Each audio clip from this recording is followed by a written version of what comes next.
ఏంటి ఈ చంద్రబాబు అడుగు తీసి అడుగేస్తే ఎప్పుడు పబ్లిసిటీ కోరుకునే వ్యక్తి, మరి ఆయన అంత రహస్యంగా ఎప్పుడు వెళ్తారో తెలియకుండా వెళుతున్న రోజు మాత్రమే మనకు తెలిసింది.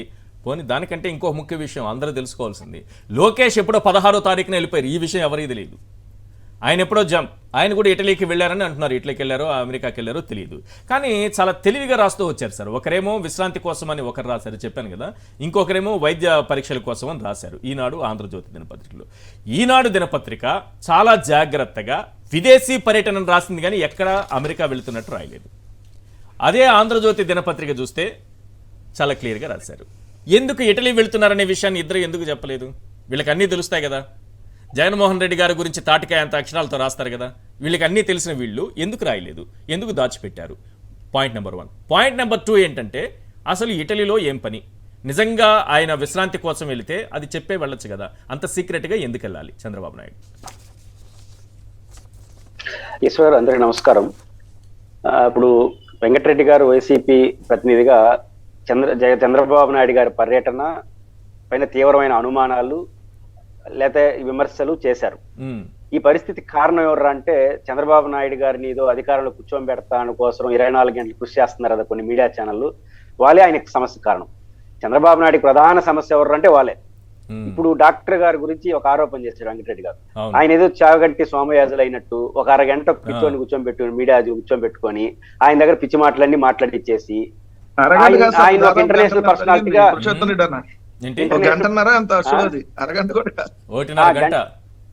ఆయన మెంటల్ స్టేటస్ సరిగా లేదని అక్కడ ఆయన మెడికల్ సర్టిఫికేట్ అదేదో ఉంటుంది కదా, అది కూడా క్యాన్సిల్ చేశారు. అంటే ఇప్పుడు అట్లాంటి ఆయన్ని కూర్చొని పెట్టుకుని ఆయనకు ఒక సర్టిఫికేట్ ఇచ్చింది ఆ మీడియా. ఆయన సరాసరి ఎన్టీఆర్ ట్రస్ట్ భవన్ లో కూర్చొని నన్ను నిర్బంధించారని చెప్పారు. ఇప్పుడు ఆయన చేసిన పిచ్చి పనులన్నీ వీళ్ళకి మెడకు చుట్టుకుంటాయి. పిచ్చోని తీసుకొచ్చి ఆడు కూర్చొని పెట్టేసి వీళ్ళు పిచ్చోళ్ళు అయ్యే పరిస్థితి తీసుకొచ్చారు. First point. మీరు ఒక అనలిస్ట్ గా అతన్ని పిచ్చివాడుగా లేకపోతే మెంటల్ స్టేటస్ సరిగా లేదనే వ్యక్తిగా చూస్తున్నారు. నేను ప్రమాదకారిగా చూస్తున్నా. వీళ్ళు తయారు చేసి పంపిస్తున్నా చూస్తా. నేను పిచ్చోడి చేతిలో రాయి ఏమన్నా వచ్చు కదా. ఇదే పాయింట్, కరెక్ట్ పాయింట్ చెప్పారు. నేను సరిగా చెప్పలేకపోయాను. పాయింట్ ఏంటంటే ఈశ్వర్ గారు, జగన్మోహన్ రెడ్డి గారు విదేశీ పర్యటనకి వెళ్ళారు. దర్జాగా ఐపాక్ దగ్గరికి వెళ్ళి రాజకీయంగా తను చెప్పదలుచుకున్న 4 మాటలు చెప్పేసి, ఎలక్షన్ రివ్యూ పైన చెప్పేసి, శ్రేణులకు ఒక ధైర్యాన్ని ఇచ్చేసి నేను విదేశానికి భార్య పిల్లలతో సహా వెళ్తున్నాను, క్లియర్ అయిపోయింది. కోర్టు ఆయన ఎందుకంటే పర్మిషన్ తీసుకెళ్ళాలి కాబట్టి కోర్టుకు వెళ్ళారు. సిబిఐ ఫస్ట్ వద్దంటుంది, తర్వాత పర్మిషన్ ఇస్తారు. ఇది రొటీన్. దీన్ని విపరీత పోకలతో చూపించారు జైల్లో.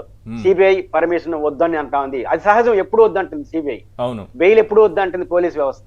ఇది మళ్ళీ చంద్రబాబు నాయుడు గారు కూడా వర్తిస్తుందన్న స్పృహలు మర్చిపోయారు. నా పాయింట్ అది. ఇప్పుడు ఆయన కూడా పర్మిషన్ తీసుకుని వెళ్ళాలి కదా చంద్రబాబు నాయుడు గారు కూడా విదేశాలకి. రేపు చంద్రబాబు గారు కూడా ఇదే స్వర్థం వర్తిస్తుంది, ఆయన కూడా బదనాం చేస్తామే వద్దనుకోని అనుకుంటే ఈ సమస్య రాదు. పైపెచ్చు పేద ముఖ్యమంత్రి ధనిక ప్లేట్. జగన్మోహన్ రెడ్డి గారు పేదల పక్షపాత అన్నాడు, ఆయన పేదవాడు కాదు కదా. ఆయన ఇచ్చిన ఎన్నికల 500-600 ఆయన ఆస్తిపరుడుగా చెప్పుకొచ్చాడు. ఆయన భార్య శ్రీమతి భారతి గారు కూడా కొన్ని పరిశ్రమలు నడుపుతుంది. వాళ్ళు ఉన్నతమైన వాళ్ళ తాతగారి నుంచే ఇన్కమ్ ట్యాక్స్ హోల్డర్. ఆయన పేదల పక్షపాత అన్నాడు కానీ పేదవాడిని ఎప్పుడు చెప్పుకోలేదు మనలాగా. కాబట్టి ఇప్పుడు ఆయన ఫ్లైట్ లో పోవడం సమస్య. మీరేం దేంట్లో పోయినారు? నడిచిపోయినారా, సైకిల్లో పోయినారా? విదేశాలకి అవకాశం లేదు, సముద్రాలు అడ్డుకుంటాయి. పాయింట్ ఏంటంటే, మనం ఒక వ్యక్తి మీద విచ్చలవిడిగా ఆరోపణలు చేస్తే రేపు మన మీద వస్తుంది. ఇప్పుడు చంద్రబాబు వీళ్ళు చేసిన విచ్చలవిడి వ్యవహారం వల్ల ఈరోజు చంద్రబాబు నాయుడు గారు వెళ్ళిన విషయం కూడా చెప్పకుండా దాపరికం పాటించాల్సిన పరిస్థితి వచ్చింది. కాబట్టి చంద్రబాబు నాయుడు గారు ఎందుకు వెళ్ళారు విదేశాలకంటే నేను ఇష్టాంతకరం అని నేను నమ్ముతున్నాను. ఆయన ఎందుకు చెప్పలేకపోతున్నాడు? చెప్పకపోవడం వల్ల ఈ రోజు రాజకీయ ప్రత్యర్థులు ఖచ్చితంగా విమర్శిస్తారు. జగన్మోహన్ రెడ్డి గారు అడుగడుగునా విమర్శించిన వ్యక్తులు మీరైనప్పుడు చంద్రబాబు గారు వీళ్ళని విమర్శ ఎందుకు చేయరు? ఖచ్చితంగా చంద్రబాబు నాయుడు గారు కూడా ప్రతి పాయింట్ చెప్పే వెళ్ళాలి. ఎందుకంటే కోర్టు పర్మిషన్ ఇవ్వాలి ఆయన కూడా, ఎందుకంటే బెయిల్ మీద ఉన్నాడు చంద్రబాబు నాయుడు గారు కూడా. కానీ ఆయన సరే లోకేష్ గారు మీద ఉన్నా సరే ఆయనకి ఏదో టెక్నికల్ గ్రౌండ్స్ లో చూస్తే ఇంకా ట్రయల్కి రాలేదు కాబట్టి కేసు, ఆయన పర్మిషన్ తీసుకోకుండా వెళ్ళిపోవచ్చట. పాయింట్ నెంబర్ 2, వైద్యం చేసుకోవడానికి ఆయనకి అనుమతి ఉంది కాబట్టి వైద్యం పేరుతో కూడా విదేశాలకు వెళ్ళిపోవచ్చట. సరే పోతే పోయారు, ఎక్కడికి వెళుతున్నారంటే అంత రహస్యం ఏముంది అందులో? ఇప్పుడు జగన్మోహన్ రెడ్డి గారు ఇప్పుడు ఆ మీడియా ఛానళ్ళు ఒక శత్రువుగా చూస్తున్న జగన్మోహన్ రెడ్డి మీద రాళ్ళు వేస్తూనే ఆయనకు మంచి పని చేస్తున్నారు. ఇప్పుడు జగన్మోహన్ రెడ్డి గారు ఆయన పెట్టాల్సిన అవసరం ఫోటోలు వీళ్ళే పెట్టేస్తున్నారు, ఏడాడున్నాడు ఏమని. ఇక్కడ ఇంకా జగన్మోహన్ రెడ్డి గారికి పబ్లిక్ ఏడాడు చెప్పేస్తున్నాడు. ఆయనకేం పెద్ద ఇబ్బంది కూడా లేదు, ఎందుకంటే నేను ఎందుకు పోయాడో చెప్పాడు కదా. మ్మ్. నేను కుటుంబ సభ్యులతో సహా ఇక్కడ తాడేపల్లిలో కానీ హైదరాబాద్ లో అంటే విశ్రాంతి సాధ్యం కాదు, అవును. ఎందుకంటే అక్కడక్కడ ప్రెజర్ ఉంటుంది. కాబట్టి 6 రోజులు అవకాశం దొరికింది, ఎన్నికల రిజల్ట్స్ వస్తాయి, వెళ్తున్నాను, మనం గెలుస్తున్నాం, ఇది మన మెజారిటీ, ప్రమాణ స్వీకారానికి రెడీగా ఉండని చెప్పేసి వెళ్ళిపోయినాడు. మ్మ్. ప్రతి ఫోటో పెడుతున్నాడు ఆయన, భార్య భర్తలతో ఉన్న ఫోటోలు, పిల్లలతో ఉన్న ఫోటోలు, ఫ్లైట్ లో దిగిన ఫోటో అన్ని పెడుతున్నారు. మనం ఎందుకు పెట్టట్లేదు ఫోటోలు? మనం కూడా పెట్టొచ్చు కదా, లోకేష్ గారు Yes. ఫోటో పెట్టొచ్చు, కుటుంబ సభ్యులతో పోయినారు పెట్టొచ్చు కదా. Yes. వీళ్ళు ఎక్కడ గోప్యత ఉండాలో ఆడ గోప్యత పాటిస్తారు. అక్కడ వచ్చిన ఎక్కడ అభిమానులకి గోప్యత అభివాదం ఉండకూడదో ఆడ చేస్తున్నటువంటి ఎయిర్పోర్ట్ లో దిగిన దృశ్యాలు చూసాం జగన్మోహన్ రెడ్డి గారిది. అక్కడికి అదే, అభిమానులు వస్తే వాళ్ళు తెలుగుదేశం wish పార్టీలో చేసినటువంటి వచ్చిన- దృశ్యాలు చూసాం. ప్రతి ఒక్కరిని దగ్గరికి వెళ్ళి పలకరించారు, ఫోటోలు దిగడానికి అవకాశం కల్పించారు. ఇవంతా జగన్మోహన్ రెడ్డి గారిది కనిపిస్తోంది. కానీ చంద్రబాబు ఎలా మిస్ అయిపోయారు? శంషాబాద్ ఎయిర్పోర్ట్ లో నుంచి ఎలా మిస్ అయిపోయి ఇటలీలో తేలారు? ఇప్పుడు అదే సమస్య. ఇప్పుడు చంద్రబాబు నాయుడు గారు కూడా ధైర్యంగా ఏం చేయాలి, జగన్మోహన్ రెడ్డి గారు లాగా ఫోటోలు షేర్ చేయాలి. నేను అవును. కుటుంబ సభ్యులు తప్పే ఉంది, విహారయాత్రకు వెళ్ళారు, వారం టైం దొరికింది, చెప్పొచ్చుగా జగన్మోహన్ రెడ్డికి. జగన్మోహన్ రెడ్డి గారు చెప్పుకునే అవకాశం కూడా ఇవ్వాల, వాళ్ళు ఆనందంగా వీలే చెప్పేస్తున్నారు కదా. జగన్మోహన్ రెడ్డి గారికి అదృష్టం ఏంటంటే ఆ మీడియాని, మీరు మన సాక్షి కన్నా బాగా వాళ్ళే రోజు జగన్మోహన్ రెడ్డి గారి పర్యటన గురించి చెప్తున్నారో లేదా ఆయన విషయాలు చెప్తున్నారు ప్రపంచానికి తెలియదు కానీ చెప్పేస్తున్నారు. అది చంద్రబాబు నాయుడు గురించి చెప్పట్లేదు, సమస్య అక్కడ అవుతుంది. కాబట్టి ఆ మీడియా ఛానల్ చేసే అత్యుత్సాహము తెలుగుదేశం మెడకు చుట్టుకుంటా ఉండడానికి ఒక ఏబి వెంకటేశ్వరరావు ఉదాహరణ ఒకటి చెప్తాను. ఏబి వెంకటేశ్వరరావు గారు 31వ తేదీ రిటైర్ అవుతారంట. నాకు తెలియదు, నిన్నటి వరకు తెలియదు. సమస్య ఏంటంటే ఆయన డిఐజీ చేసే డీజీపీ చేసేస్తారని వారు రోజులు ప్రచారం చేశారు, మీకు గుర్తుంటే. అవునవును. యాక్చువల్ గా ఎన్నికల ప్రక్రియ జరుగుతున్నప్పుడు ఎన్నికల ప్రక్రియ పూర్తయ్యేంత వరకు సర్వీస్ లో ఉండే వాళ్ళని డీజీపీలుగా పెడతారు. కరెక్ట్. ఈయన మధ్యలో పోయి ఆయన డీజీపీ పెడతారా? ఇప్పుడు దాని ఎత్తేసారు. ఈ తెలుగుదేశం వాళ్ళు కూడా దాన్ని పెంచి పోషించారు. ఇప్పుడు చూస్తే నవ్వుకుంటారు ఎవరైనా. 31వ తేదీ రిటైర్ అయిన ఆయన్ని 6వ తేదీ ఎలక్షన్ రిజల్ట్స్ వస్తానంగా ఎట్ట పెడతారు డీజీపీగా? అంటే ఈ మీడియా యొక్క పైత్యం చివరకు ఆయనకు అనుకూలంగా ఒక 25,000 సంతకాలు సేకరించారు సార్. సంతకాల ప్రభావంతో ఏమైనా పెట్టే అవకాశం ఉంటుందా? రాజ్యాంగంలో మార్పులు రాజ్యాంగంలో ఆయన మన చట్టంలో ఏమన్నా మార్పులు చేర్పులు చేసుకునే అవకాశం ఉంటుంది 25,000 సంతకాలతో? ఇప్పుడు మనం అసెంబ్లీ రౌడీలో మోహన్ బాబు గారిని రిలీజ్ చేసినట్టు ఆయన కూడా నిందితుడుగా ఉన్నప్పుడు జడ్జికి లెటర్ ఓట్లు వేసి దాంట్లో పెడతారు మా ఆయన నిర్దోషి అని, దాన్ని చూసి జడ్జిమెంట్ ఇచ్చేస్తాడు. అట్లా అసెంబ్లీ రౌడీ లాగా ఇక్కడ కూడా ఏమన్నా తీసుకొస్తారేమో నాకు తెలియదు.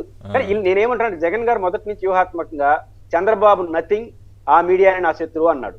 అది నిజానికి జగన్మోహన్ రెడ్డి గారు వ్యూహాత్మకంగా వాళ్ళు ముగ్గులోకి లాగినాడు. మీరు కాదురా స్వామి నాకు చంద్రబాబే అనింది, కానీ వాళ్ళు ఛాలెంజ్ గా తీసుకొని పిచ్చి పిచ్చి శాస్త్రం చేసి జగన్మోహన్ రెడ్డి గారు పరోక్షంగా ఉపయోగపడుతున్నారు. కాబట్టి చంద్రబాబు గారు ఇప్పుడన్నా ఆ మీడియా చేసే శాస్త్రం నా మెడకు చుట్టుకుంటున్నాయని గుర్తిస్తే ఆయనకి మంచిది, లేకపోతే ఎట్నే ఉంటే ఆయన ఇష్టం. లేదు, దీని వెనక ఇంకొక అంటే ఒక పక్క ప్లాన్ కూడా ఉన్నట్టు నాకు అనిపిస్తోంది. అంటే అందరి దృష్టి జగన్మోహన్ రెడ్డి గారి టూర్ పైన మనమందరూ కూడా అటు చూసేలా చేసి ఇటు నుంచి చల్లగా చంద్రబాబు జారుకోవడం.